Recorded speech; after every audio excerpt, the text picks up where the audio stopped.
কর্মী সম্মেলনে এখানে বিশালভাবে জনরোষ তৈরি করেছেন মহিলা নেতৃবৃন্দ এবং পুরুষ তরুণ সহ অনেক নেতৃবৃন্দ রয়েছেন।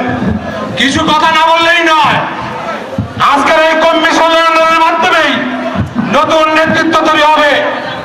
আর এই নতুন নেতৃত্বের মাধ্যমে আগামী দিনে বাংলাদেশ জাতীয়তাবাদী দলের বিএনপির রাজনৈতিক, সামাজিক, অর্থনৈতিক কর্মকাণ্ডকে সাংস্কৃতিক সেবার মাধ্যমে আজ সারা বাংলাদেশ তথা নারায়ণগঞ্জে ফুটিয়ে তুলবে।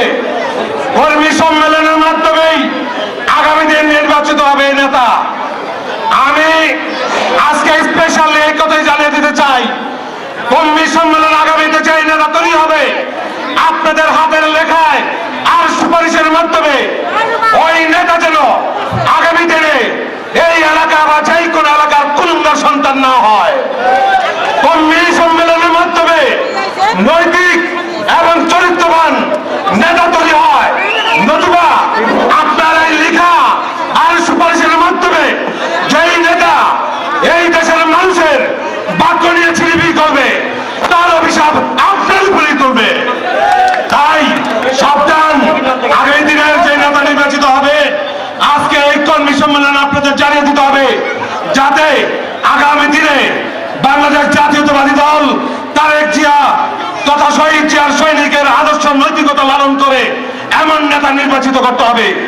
প্রিয় ভাইয়ের আমার, আমি আর বেশি কথা বলতে পারবো না, যেহেতু আমার এই সংগঠনের আপনি জানেন আমি স্বেচ্ছাসেবক দল করি। আমি জাসাসের সকল এবং নৈতিক এবং আদর্শগত দিকগুলি অত্যন্ত ধন্যবাদ যে পছন্দ করার মতো। আগামী দিনে এই দল তার আদর্শ দিয়ে এগিয়ে যাবে। আমি আজকে উপস্থিত সকল নেতৃবৃন্দকে আমার অন্তঃস্থল থেকে ধন্যবাদ জানাই।